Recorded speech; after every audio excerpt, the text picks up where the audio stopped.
வாங்க, என்ன வேணும்? பர்த்டே செலிப்ரேஷனுக்கு தேவையான திங்ஸ் காட்டுங்க. Party popper, snow spray, flower candle, birthday sticker, தேவையானதை பாருங்க. இந்த ஸ்னோ ஸ்ப்ரேவும் பார்ட்டி பாப்பரும் ஓகே. இந்த ஃப்ளவர் கேண்டில் இதுவும் ஓகே. சரிங்க. ஓ, 2 மாடல் தான் இருக்கு போல. நான் இதை சூஸ் பண்ணிக்கிறேன். எடுத்துக்கோங்க. எல்லாம் சேர்த்து எவ்வளவு ஆச்சுங்க? 250 ரூபாங்க. எதுவும் ஆஃபர் கிடையாதா? ஆஃபர் எதுவும் கிடையாதுங்க. பட் பர்த்டே போலவான ஒரு ஃபன்னி சேலஞ்ச் இருக்கு. கலந்துக்கிறீங்களா? ஃபன்னி சேலஞ்சா? வின் பண்ணிட்டா நீங்க வாங்குன பொருள்லாம் உங்களுக்கு ஃப்ரீ. ஓ, வாங்குன பொருள்லாம் ஃப்ரீயா? அப்ப நான் கலந்துக்கிறேன். என்ன சேலஞ்ச் சொல்லுங்க. என்ன சேலஞ்ச்னா, நீங்க கடைக்கு வந்திருக்கீங்கல, நீங்க கடையை விட்டு போற வரைக்கும் நான் கேக்குற கடைக்கு நீங்க போய் தான் சொல்லணும். போய் தானே சொல்லணும். அது நம்மளுக்கு கை வந்த கடையாச்சே. ஓகே, நான் சேலஞ்சுக்கு ரெடிங்க. கடைக்கு காலையில வந்தீங்க, உங்க காரை காணோம். இல்லங்க, நான் ஹெலிகாப்டர்ல வந்தேன். இங்க லேண்ட் பண்ண இடம்ல அதான் பக்கத்து ஸ்ட்ரீட்ல லேண்ட் பண்ணிருக்கேன். இன்னைக்கு பர்த்டே யாருக்குங்க? உங்க பேத்திக்கா? என் பேத்திக்கு போன வாரமே முடிஞ்சிருச்சுங்க.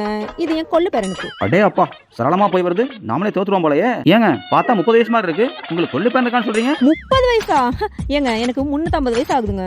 அப்பா, விட்டா 4 பிள்ளை நீங்க போய் சொல்லுங்க போல. என்னால முடியாதுங்க. நீங்க ஜெயிச்சிட்டீங்க. நான் சொன்ன மாதிரியே பாதி காசு கொடுங்க போதும். பாதி காசா? நீங்க ஃபுல்லால ஃப்ரீ சொன்னீங்க, இப்ப மாத்தி பேசுறீங்க. உண்மையை சொல்லிட்டீங்க. வாங்கின பொருள் காசு கொடுங்க. கடைசி வரைக்கும் போய் சொல்ல சொன்னாலே மறந்துட்டோமே. இந்தாங்க.